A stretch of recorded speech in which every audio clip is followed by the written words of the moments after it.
सुशांत सरीन जी, मैं चाहूंगी कि तमाम एक्सपर्ट्स कम से कम 30-30 सेकंड में शुरुआती अपना जो उनका रुख है, जिस तरह से वो देख रहे हैं इस पूरी बात को प्ले आउट होते हुए। एक तो इजराइल पर इस तरह का हमला सबको हैरान करता है, लेकिन अब जिस तरह से नेतन्याहू अपनी पूरी सक्रियता दिखा रहे हैं और जो एक्शन प्लान उनका कहना है मैं मलबे में तब्दील कर दूंगा हमास के ठिकानों को, उसमें उनको आप किस तरह से सफल होते हुए देख रहे हैं। और तीसरी तरफ हिजबुल्लाह का जो अब रवैया है वो कितनी बड़ी है, क्या एक अलग फ्रंट खोलता है, कितनी बड़ी चुनौती है। सुशांत जी, देखिए, चुनौतियां तो बहुत हैं। पहली बात तो ये है कि जिस तरीके की बर्बरता हमास ने की, तो ये महसूस होता है कि वो जानबूझ करके इजराइल को प्रोवोक कर रहे हैं कि वो ऐसा कोई काम करे जिससे ये जो जंग है ये एक बहुत बड़ी जंग में तब्दील हो जाए। ये सिर्फ गाजा की पट्टी तक सीमित ना रहे, ये आगे भी बढ़े। और अगर उसमें हिजबुल्लाह जंप इन कर जाता है तो दो फ्रंट खुल जाते हैं, अगर कुछ और लोग इसमें जंप इन कर जाते हैं तो और फ्रंट खुल जाते हैं। और फिर अगर उसके बाद हम ये देखते हैं कि ये वाइडर वॉर की तरफ तब्दील हो जाता है तो फिर ऑल बेट्स आर ऑफ, और उसमें बहुत खतरा है। दूसरी चीज ये कि हमास को कम नहीं आंकना चाहिए। ये बात दुरुस्त है कि इजराइल की बहुत ओवरवेलमिंग सुपीरियरिटी है, लेकिन ये याद रखिए 2006 में जब इजराइल ने हिजबुल्लाह के ऊपर धावा बोला था लेबनान में, तो इजराइल को एक लिहाज से मुंह की खानी पड़ी थी और वापस आना पड़ा था, और उसको काफी हद तक असफलता का सामना था। क्या हमास ने ऐसी क्षमताएं अपनी बना ली हैं? क्योंकि इतना तो हम मान सकते हैं कि एक तरफ वो इनको प्रोवोक कर रहे हैं, लेकिन दूसरी तरफ उनको ये भी पता होगा कि इजराइल का क्या रिएक्शन होगा, और उसकी उन्होंने तैयारियां भी जरूर की होंगी। तो क्या ये इजराइल कहीं उनके जाल में फंस रहा है, और कहीं ये तो नहीं होगा कि इजराइल जिस तरीके के कदम उठा रहा है उससे बाकी जो देश हैं जो अभी एक लिहाज से गुमगू की स्थिति में हैं या फेंस पे बैठे हुए हैं, उनको भी पोजीशंस लेनी पड़ जाए, क्योंकि उनके जनमानस के यहां पर एक ऐसी उबाल हो कि भाई आप भी इस जंग में इजराइल के खिलाफ उतरे, फिर क्या होगा। तो अभी हालात जो हैं बहुत नाजुक हैं। और फाइनली एक चीज कहूंगा, हमको ये रियलाइज करना चाहिए कि हमास ने अभी भी हथियार नहीं डाले, वो अभी भी इजराइल के अंदर घुस करके अटैक कर रहे हैं, वो गुरिल्ला अटैक्स भी कर रहे हैं, वो जैसे आपके रिपोर्टर्स बता रहे हैं वो रॉकेट के अटैक भी कर रहे हैं, तो वो तमाम चीजें चलते जा रही हैं।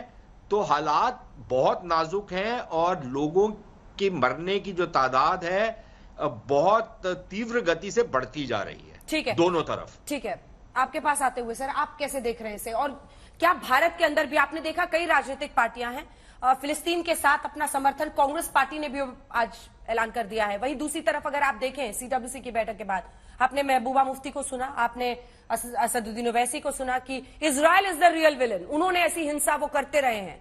आप कैसे देखते हैं भारत के? देखो अंजना, मैं ऐसे देखता हूं, सच्चाई ये है कि कहीं ना कहीं इजराइल सरप्राइज होगा, और ये जो हमास ने अटैक किया है ये वेल प्रिपेयर्ड है, बहुत कोऑर्डिनेटेड था, लगता है काफी समय से इसकी तैयारी हो रही थी। और इसमें सिग्नेचर ईरान की इसके अंदर डायरेक्ट इन्वॉल्वमेंट है। और अभी देखो जब अटैक कर दिया हमास ने 5000 रॉकेट, और उसके बाद काफी नुकसान कर दिया इजराइल का, अभी हिजबुल्लाह भी कहीं लेबनान की तरफ नॉर्थ से स्टार्ट हो गया है अटैक करना, और अब इजराइल के पास कोई चॉइस नहीं, उसने अटैक करना है कि वो रॉकेट मोटर्स वहां से फायर कर रहे हैं। बिल्कुल। देखो सच्चाई ये है कि फ्रंट का खुलना बहुत जरूरी और ये बहुत मायने रखता है। देखो ये सच्चाई ये है, अब इजराइल के पास कोई चांस नहीं है, इजराइल ने अब रिएक्ट करना है, वॉलंटरी करना है, क्योंकि ये बेंजामिन नेतन्याहू के लिए एक सर्वाइवल का क्वेश्चन है। ये सच्चाई है कि इसके अंदर ईरान तो कहीं जंप नहीं मार देगा, इसका एक डर बना रहेगा। अभी अगर आप सिचुएशन देखें, ये सोच समझ के क्यों किया गया है, कहीं ना कहीं ऐसा लगने लग गया था कि जो मिडल ईस्ट के अंदर इजराइल और सऊदी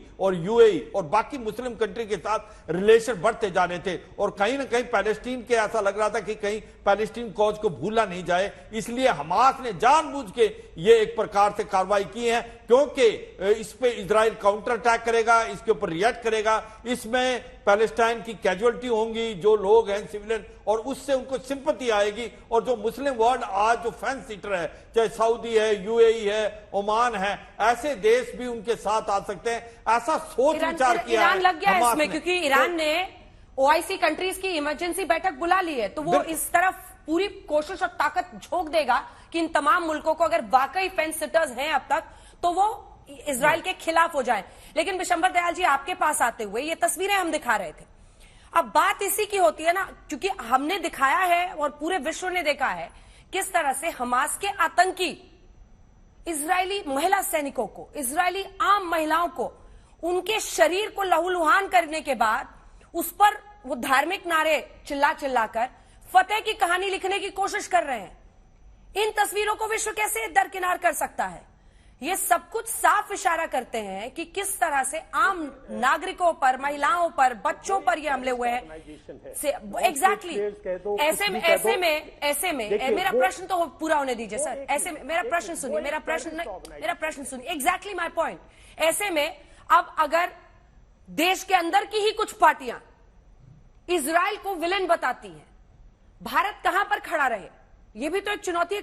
कई ऐसे लोग हैं, ऐसी आवाजें हैं देश के अंदर जो इजराइल के साथ खड़े होने पर मौजूदा सरकार के खिलाफ बोल रही हैं कि इजराइल विलेन है, असल विलेन इजराइल है। लेकिन ये तस्वीरें बता रही हैं कि हमास के आतंकी क्या क्या कर रहे हैं। देखिए, वो एक टेररिस्ट ऑर्गेनाइजेशन है अंजना, और टेररिस्ट ऑर्गेनाइजेशन इस किस्म की टैक्टिक्स, इस किस्म की दरिंदापंती करती है। आप वहां की बात कर रहे हैं, हमारे यहां भी टेररिस्ट ऑर्गेनाइजेशन इस किस्म की दरिंदापंती कर रही है, और मैं नहीं समझता कोई भी बुद्धिजीवी टेररिस्ट ऑर्गेनाइजेशन का इस किस्म से साथ दे रहा होगा। पैलेस्टाइन का मुद्दा और इजराइल का मुद्दा अलग मुद्दा है, और हमास का जो प्रेजेंट अटैक है, मैं समझता हूं वो एक हमास की क्या स्ट्रैटेजी थी, उसकी स्ट्रैटेजी, उसका ऑब्जेक्टिव बिल्कुल क्लियर था। एक मुद्दा जिसको दुनिया भूल गई थी, उसने उसको वर्ल्ड के सेंटर स्टेज पर लाकर खड़ा कर दिया। एक मुद्दा जो कि हमेशा से इजराइल इतना पावरफुल था और इतना नॉन बॉर्डर्ड था, उस मुद्दे को इजराइल को सोचने पे बाध्य कर दिया, इजराइल के अंदर हाहाकार मचा दी, इजराइल का मोराल एकदम से, इजराइल के अंदर साइकोलॉजिकल फियर कर दिया। और तीसरा जो फेंस सिटर जिनकी हम बात कर रहे हैं, जो इजराइल की तरफ झुक चुके थे, उनको सोचने पर बाध्य कर दिया। ये हमास का ऑब्जेक्टिव था। देखिए, जो पैलेस्टीनियन और इजराइल की जो 70 साल की जो इस वेस्ट बैंक की, गाजा की, लेबनान की, ये जो दुनिया में जो ये चल रहा है, इसमें डिवाइडेड है लोग, इसमें क्लियर कट ड्रॉ लाइंस है, इसमें कोई नई बात नहीं है कि ईरान उनके हक में बोल रहा है, ये सब सिंबॉलिक है। जहां तक भारत की बात है, मैं समझता हूं जो सरकार का स्टैंड है, भारत का वही स्टैंड है। पॉलिटिकल पार्टीज, छोटी पार्टीज अगर कोई भी स्टेटमेंट देती है, उसका भारत की स्टेटमेंट पर कोई असर थोड़ी पड़ता है। और इजराइल खुद डिवाइडेड था, तभी तो ये हुआ है। इजराइल के अंदर पिछले 6 महीने से खुद द्वंद्व मचा हुआ था। जब इजराइल के अंदर इस किस्म के हालात थे और नेतन्याहू की कुछ पॉलिसीज को लोग ऑब्जेक्ट कर रहे थे, तभी तो हमास ने एक दिन में नहीं किया, पिछले 4-5 साल से इसकी प्रिपरेशन थी। इसको फूल किया कंप्लीट नॉट ओनली इजरायली इंटेलिजेंसीज को, बल्कि ग्लोबल इंटेलिजेंसीज को।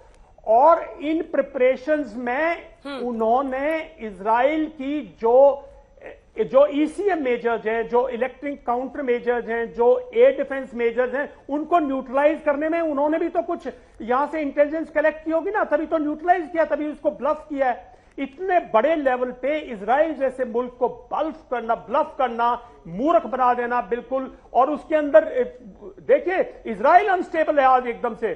तो इस माहौल को क्रिएट करने ना उनको कम से कम 5-6 साल की प्लानिंग लगी है। तो आप अभी ऐसे मत जाइए, भारत का पॉलिटिकल करेक्ट स्टैंड है उसको डाइल्यूट मत कीजिए। किस पार्टी ने क्या कह दिया, ओवरसीज ने क्या कह दिया, ये बड़े छोटे छोटे इंडिविजुअल स्टेटमेंट्स हैं। भारत का स्टैंड क्लियर है, इजराइल हमारा दोस्त है, स्ट्रेटेजिक पार्टनरशिप है, डिफेंस स्ट्रेटेजिक पार्टनरशिप है, और इजराइल हमें सपोर्ट करता रहा है। इंडिया इजराइल के उसको, लेकिन एक बात भी ध्यान रखिए कि इंडिया एक उन कंट्रीज में से था जो यहां पीस चाहता था, जो यहां मुहिम करता था पीस के लिए, बिकॉज ये एक हकीकत है, गाजा एक हकीकत है, वेस्ट बैंक एक हकीकत है, लेबनान एक हकीकत, क्या उन लोगों की एक हकीकत नहीं है? इजराइल का वहां रहना एक हकीकत है। पीसफुल कोएग्जिस्टेंस के लिए भारत ने प्रयास किया था, और बाकी दुनिया तो बहुत पीछे हट चुकी है। वेस्ट का कोई इंटरेस्ट नहीं है, और चाइना, ईरान, ये सब कंड्यूटिव रोल्स प्ले करते हैं। ये सोचना भी कि ईरान ओपनली सपोर्ट करेगा, कल लड़ाई में ज्वाइन करेगा, ये सब बहुत दूरदर्शी बातें हैं। ये लोकल कॉन्फ्लिक्ट है, लोकल रहेगा, इनडायरेक्ट सपोर्ट सब करेंगे, सिंबॉलिक स्टेटमेंट्स आएंगी, बाइडेन भी स्टेटमेंट देगा, सब स्टेटमेंट देंगे। ये पिछले 70 साल से देख रहे हैं, ये तो ऑलरेडी नोन डिवाइड लाइन्स है। तो ये एक मुद्दा है। मैं समझता हूं बहुत चैलेंजेस हैं, जैसे बोला उन्होंने, बहुत चैलेंजेस है आज ठीक है। इजराइल के सामने।